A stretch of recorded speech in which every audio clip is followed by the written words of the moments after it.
Today, we need to talk about the tragic events that unfolded at the Mall of Louisiana. And it's a story that starts with one single precious life cut short.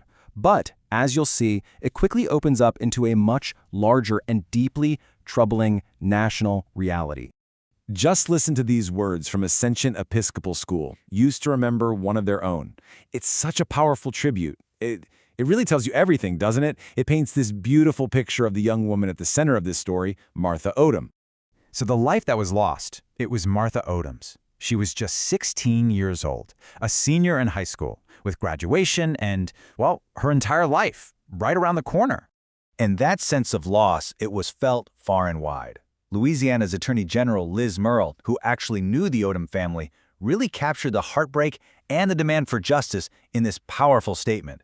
It just emphasizes the absolute devastation of losing an innocent life this way. So that brings us to the central question, right? What exactly happened on that Thursday afternoon at the mall?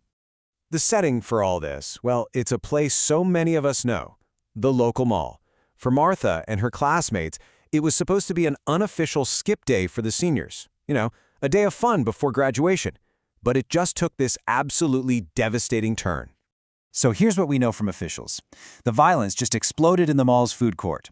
Apparently, two groups started shooting at each other.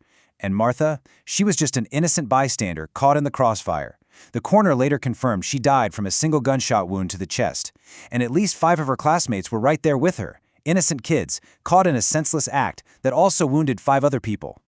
So, in the aftermath of the shooting, the big focus, of course, shifted to finding who was responsible. Let's take a look at the police response so far. All right, so police have identified 2 main suspects. On one hand, you have 17-year-old Markel Lee. He actually surrendered to investigators and he's now in custody. But on the other hand, the second suspect is still unidentified and on the run, which is why the police are asking for the public's help to find them. And for Markel Lee, the charges he's facing are incredibly serious. We're talking 1 count of first-degree murder for Martha's death, 5 counts of attempted first-degree murder for the other people who were hurt, and another count for illegally using a weapon. I mean, these charges really show just how grave this whole incident was.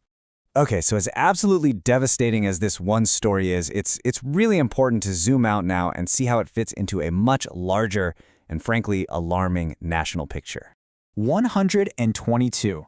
That number, according to the Gun Violence Archive, that's how many mass shootings have occurred in the United States just this year. The tragedy at the Mall of Louisiana is just one of them. And, it's fair to ask, what even counts as a mass shooting? Well, the Gun Violence Archive, and they're a nonpartisan resource, they define it very simply: any case where 4 or more victims are wounded or shot. It's a starkly simple definition for what is a profoundly complex and terrible problem. This all leads to a really grim but absolutely crucial statistic, especially when we're talking about young people like Martha Odom. Research now confirms that gun violence is the single leading cause of death for American children and teenagers. The leading cause. And to really get a sense of how urgent this crisis is, you don't even have to look across the whole country. Another tragedy happened right there in Louisiana, and it just highlights the terrifying frequency of these events.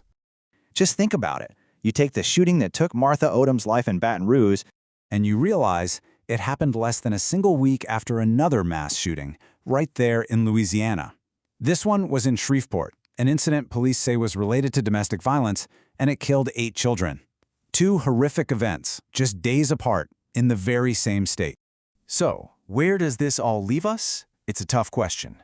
We know for a fact that gun violence is the #1 killer of American children, and we also know, as the source material points out, that calls for more substantial federal gun control have, so far, not really been answered by Congress. So the question we're left with is, what now? What does this mean for the future?